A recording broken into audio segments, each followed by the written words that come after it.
After 11 races in 16 weeks, we're in Valencia to begin a triple header that will decide the 2020 MotoGP World Championship. 32 points split 6 riders, and today we enter the unknown with little dry track time and a grid full of tension. It's time for the main event. This is the Grand Prix of Europe.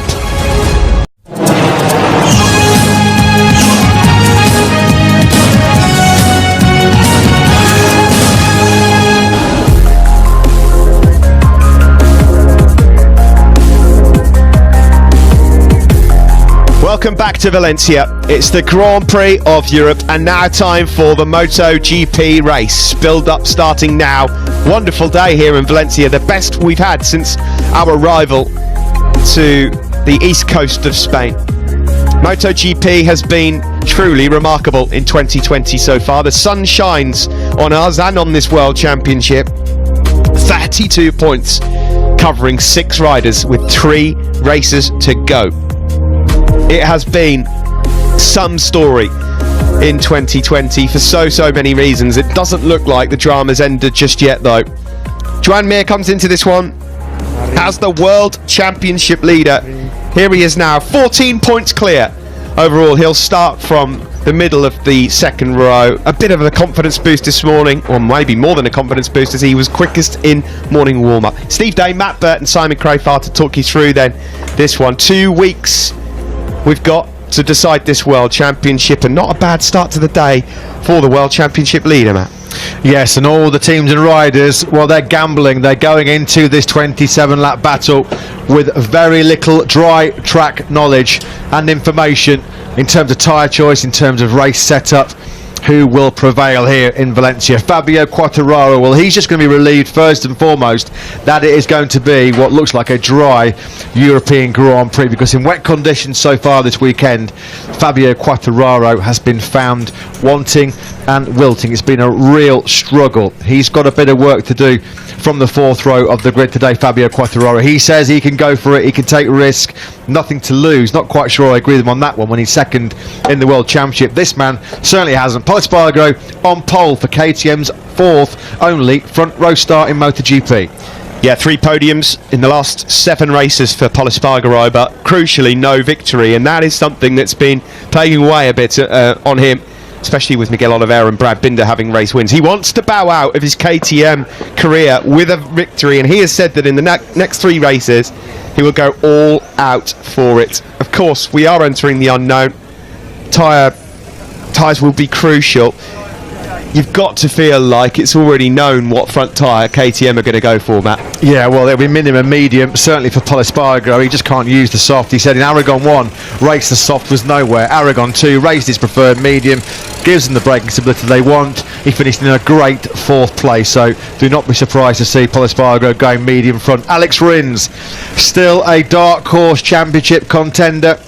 A great run of form recently, back-to-back podiums in both Aragon races, 45 points out of a possible 50, going for 3 podium finishes in a row for the first time in his MotoGP career. And here's a bit of breaking news actually coming into this 27-lap Valencia battle. The FIA MotoGP steward sanctioning Aleix Espargaro with a 3-place grid penalty, not respecting blue flags during the second qualifying session.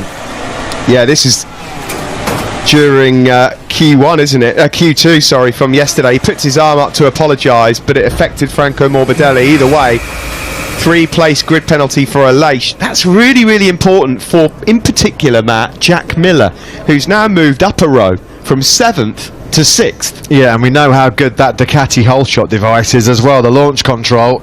So Jack Miller will be hoping to get himself right into early podium contention. So yeah, that was a costly little move that by Aleix Espargaro, because that's dropped him onto the 3rd row of the grid. Just getting some instructions here from Antonio Jimenez. Every single rider, as soon as they've got in their garages, they've been swamped on by Michelin engineers. They're just trying to make sure that they are making for them the right tyre choice. That we're discussing, of course, previous knowledge of temperature now, conditions, grip levels potentially. As Valentino Rossi comes to the Monster Energy Yamaha garage, a depleted Monster Energy Yamaha garage, unfortunately, with 5 members of the crew having to self-isolate, including team boss Mario Meregali after another COVID-19 diagnosis. Rossi set for his first race action since the French Grand Prix in Le Mans, having missed both Aragon races himself with an unfortunate coronavirus diagnosis. Bit of hand sanitizer there as part of the protocols for Franco Morbidelli, our most recent Grand Prix race winner. Frankie is fully relaxed coming into this one. 25 points down now is all in the World Championship. He's looked cool as a cucumber all weekend here. He's looked fast in pretty much every condition as well. He was the only rider, crucially, in this morning warm-up session, Matt, to try out the hard rear tyre. So it will be fascinating to see what he opts for here in this 27-lap race. Yeah, didn't switch. Ran that yellow-banded hard rear for the entirety of that 20-minute warm-up session. So you'd feel that Franco Morbidelli would be unlikely to try anything other than that, having done no other slick tyre action this weekend on anything but. Taki Nakagami, first Japanese rider since Makoto Tamada back in 2004, Estoril and Motegi to have back-to-back front row starts in MotoGP. He'll be hoping today's one goes slightly better than what happened a couple of weeks ago in Teruel. Fantastic pole position for the first time in MotoGP for Nakagami last time out, but his challenge lasted all of 5 corners before he crashed out on the very first lap while leading. There's a bit of money going on this man ahead of today, Jack Miller. He's not had a lot of luck of late in MotoGP, but he's been brilliant so far here. He loves Valencia. He was on the podium in the dry last year. In the wet on Friday morning, he was fastest. In the damp, he was fastest. And qualifying didn't go quite to plan yesterday, but you know he's got the speed, Matt, and he's got 0 to lose. This is so exciting, this MotoGP race coming up. It really is. There's so many places that you need to look, and you even need to take a peek into pit lane as well, because that is where Maverick Vinales will be starting this Grand Prix from. It's been a week to forget for Yamaha, a week to forget certainly for this man Maverick Vinales. Yeah, he had to use an extra engine, unsealed his 6 YZR in one engine. That of course is contrary to the engine limitation regulations, and it means it's a pit lane start for Maverick Vinales, who is 3rd in the MotoGP World Championship right now. You can see there, that's 2020 engine allocation for Maverick Vinales, and crucially because he's had to take that 6 motor. We're ready to go here in Valencia. Here we go, a good start there from we start the final lap of the race. Just 4 kilometres left for Joan Mir. He's on the brink of history here. He could become the 9th different. Look at Frankie Carcieri, he doesn't know what to do. The crew chief for Joan Mir, but this has been just some show. Turn 1 negotiated. Turn 2, no problems for Joan Mir. He's now coming through turn 3, 11 corners away from the biggest win of his Grand Prix career so far.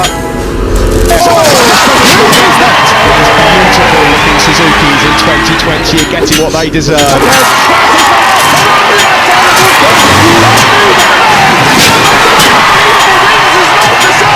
It's going to be a 1-2 for the first time since 1982, and there's just 1 corner left. It looks like the title's going in one direction. What a day it's been. 1-2 in the championship. Mir rips it from Joan Mir. Control 2020, and it's a 1-2 for Suzuki for the first time since 1982. It's starting to cut his sparkle. What a day for Joan Mir, Alex Rins and for Suzuki. Unbelievable. Celebrations are going to get underway big style now for the Suzuki team. 1-2 for them. Joan Mir. Well, the race can look a mere formality. Is it a mere formality for Mir now that he's going to be crowned world champion in 2020? Fabio Quartararo limps home in 2nd place. A damaging day for him and for Yamaha. He knows surely now the world championship is gone. It's the first match point next week for Mir here in Valencia 2. 37 points. Joan Mir leads Fabio Quartararo. The gap coming into this 27-lap battle was a slender 14 points. What a massive swing in the pendulum. Contrasting emotions there in that picture. Pure elation for Joan Mir, pure dejection for Fabio Quartararo. By virtue of the fact that Quattaro has more wins than Alex Rins, he moves into second place, or he stays in second place in the championship with a locked on points. There's Ken Kawauchi with Davide Brivio. What a day. The Mallorcan here will be celebrating into the night. We've seen some brilliant celebrations for Suzuki, but there'll be nothing like what you're going to see here tonight. Brilliant job as well from Pol Espargaro. Yeah, he was not far away at all. 1.2 seconds off in the end across the line. And he'll have another crack at this next week. Very, very short. This is great sportsmanship as well between these two men, but it's very much advantage Joan Mir right now. Can't wait to hear. The thing is though, Matt, you know, when you're involved in encounters like that and you know you've worked for it, it means even more. And you can see from the celebrations, it's the most important victory of the year. This is after he almost came off the bike, let's not forget, at the exit of turn 5. Sure, he's going to say that ranks as one of his best wins in his career. To be fair, he's got a few to pick from. That was a brilliant job. You can tell with Marc Marquez when they've been races that not only has he enjoyed, but he's really had to work hard for. I mean, that was, I'd say, one of his better wins for sure. Those lap 24 and lap 25, nobody had anything for him. He just absolutely fired in two of the best laps of the race, and he just destroyed them. Winning on days like this, does it get any better, really? You've had a race where no doubt you've had a grin on your face at times, you've had a frown on your face at others, you think you're down, and if you crash down. We said that they're going to have to rough him up a bit, and I think they did more than that, but they still can't stop him. Yeah, Andrea Dovizioso smiles back on his face. Nothing else he could have really done. Of course, he wanted to be on the podium. He missed out by just a tenth of a second, 4th place. But he now knows what it feels like to be in a Moto3 race, at least. Only this time around on 270 horsepower, fire-breathing MotoGP bikes. It was a race that will live long in the memory. Yeah, I think that's the moment where Valentino Rossi's just explained to Uccio what happened with Jorge Lorenzo. Yeah, he's just saying there, I got away with that one because I would imagine that part of the course, you're in 6th gear. Lorenzo lost the front end and then... This is where it went wrong for Rossi. He was in 2nd, he wouldn't give it up, he got on the power, and then he's had to go off circuit. He was into 2nd place at that point. Mark, to be fair, had to 5 races, 5 wins. Can anyone stop him? Well, you'll have to find out when you join us for Portimao. More racing action coming up from Imola tomorrow with World Superbikes. Thanks for joining us.